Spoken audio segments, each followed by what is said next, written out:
రహదారులపై ప్రమాదాలు ఏ విధంగా పొంచి ఉంటాయనేది ఎవరూ చెప్పలేం. అనుకోని రీతిలో ప్రమాదాలు జరుగుతూనే ఉంటాయి. కొన్ని మానవ తప్పిదాల కారణంగా అయితే మరికొన్ని ప్రకృతి వైపరీత్యాల కారణం కూడా జరుగుతుంది.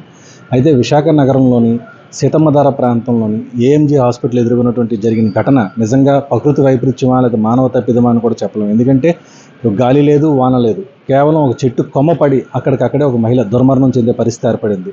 ఈ సంఘటన ఏఎంజీ హాస్పిటల్ ఎదుర్కొన్నటువంటి ఆమె ఇంటికి నివాసం ఎదురుగానే ఈ ఘటన జరిగింది.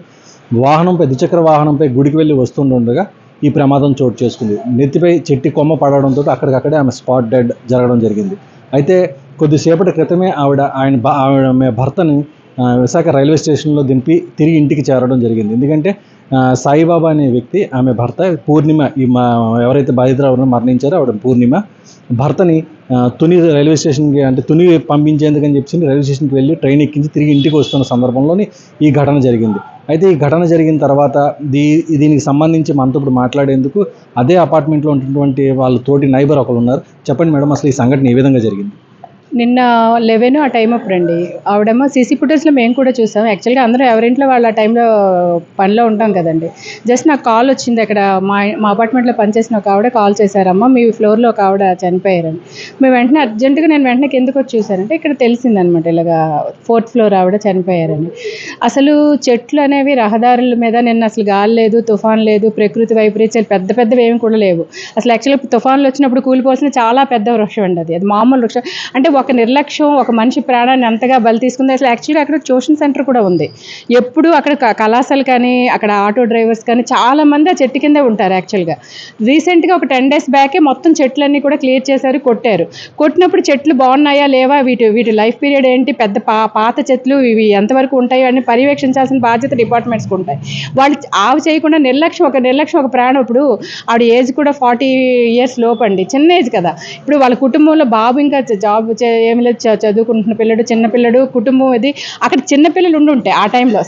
ఇప్పుడు సమ్మర్ హాలిడేస్ వస్తే పిల్లలందరూ అక్కడ సాయంత్రం అయితే ఆడుకుంటారు. ఇప్పుడు ఒక నిర్లక్ష్యం, ఇప్పుడు ఒక ప్రాణం పోయిన తర్వాత మనం వచ్చి అందరూ మాట్లాడడం కాదండి. ఇలా ఎన్ని రహదారులకి చుట్టుపక్కల చాలా చెట్లు ఉన్నాయి.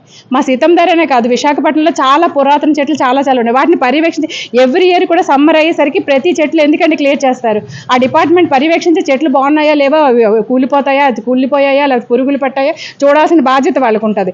ఆ బాధ్యత లేకుండా వాళ్ళు చూడకుండా చెట్లు ఏదైతే పైపైన కొమ్మలు నరికేసి వెళ్ళిపోవడం అనేది తప్పు కదండి.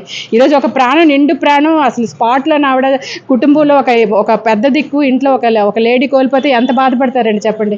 అక్కడ చాలా పెద్ద వైపరీత్యం జరగాల్సిందండి. అక్కడ ట్యూషన్ సెంటర్ ఉంది, పిల్లలు అక్కడ చాలా మంది పిల్లలు ఉంటారు, కళాశాలలు ఉంటారు, చాలా మంది చెట్టు కింద సేద తీరుతారు.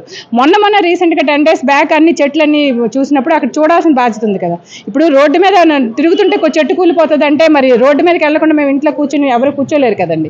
ఒక విషయం అది. కాబట్టి ఆ సంబంధిత అధికారులు ఏది పర్యవేక్షించకపోవడం కూడా చాలా తప్పండి. ఈరోజు ఒక నిండు ప్రాణం పోయిక మనం ఎవరైనా ఏం మాట్లాడతామండి, అయ్యో అలాగే వెళ్లకుండా ఉంటే బాగున్ను, ఆగిపోతే బాగున్ను అని అనుకుంటాం తప్ప నిర్లక్ష్యం ఒక ప్రాణానికి ఇదైంది. కాబట్టి దాన్ని అధికారులు కూడా చర్య తీసుకోవాలని నేను అనుకుంటున్నానండి. 40 ఏళ్ళు నిండుకంటేనే నిండు 100 ఏళ్ళు కూడా నిండిపోయే పరిస్థితి ఏర్పడింది. అనుకోని రీత్యా ఈ ఘటన జరగడంతో నిజంగా ఈ ప్రాంతం అంతా కూడా విషాద ఛాయలు అనుకున్నాయి. కేవలం ఆమె భర్త తునిలోని SBI బ్రాంచ్లోని చీఫ్ మేనేజర్గా వర్క్ చేస్తున్నారు సాయిబాబా అనే వ్యక్తి.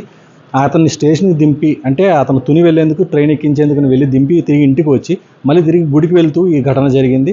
నిజంగా ఈ ఘటన అత్యంత విషాదంతో. దీనిపై ఇప్పటికే అధికారులు ఏ విధంగా చర్యలు తీసుకుంటారో ఇంకా స్పష్టత లేదు. కానీ ఈ విద్యుత్ తీగల కోసం అని చెప్పేసి ఎప్పటికప్పుడు ఎలక్ట్రిసిటీ డిపార్ట్మెంట్ వాళ్ళు కొమ్మలు కట్ చేస్తూ వెళ్తూ ఉంటారే కానీ మరి ఇటువంటి వృక్షం ఒకటి ఉంది, దీన్ని ఎందుకు తొలగించలేదని చెప్పి ఇప్పుడు అంతా కూడా ప్రశ్నించే పరిస్థితి ఏర్పడుతుంది. అదేవిధంగా ఈ సంఘటన జరిగిన అతి సమీపంలో అంటే పక్కనే కేవలం 5-6 అడుగుల దూరంలోనే ట్యూషన్ సెంటర్ కూడా ఉంది. అక్కడ చంటి పిల్లలు చాలామంది స్కూల్కి వస్తున్నారు, పిల్లలు ట్యూషన్కి వస్తున్నారు. నిజంగా ఆ దుర్ఘటన ఆ పిల్లలు బయటకు వచ్చే టైంలో కానీ జరుగుంటే మాత్రం ఇంకా ఈ 10ల సంఖ్యలో అక్కడ ప్రాణాలు పోయే పరిస్థితి ఏర్పడేది. కనుక దీనిపై ఇప్పటికైనా సరే అధికారులు ప్రత్యేకంగా దృష్టి సారించి ఇటువంటి కొమ్మలు తొలగించాలని చెప్పేసి స్థానికులు బలంగా కోరుతున్నారు.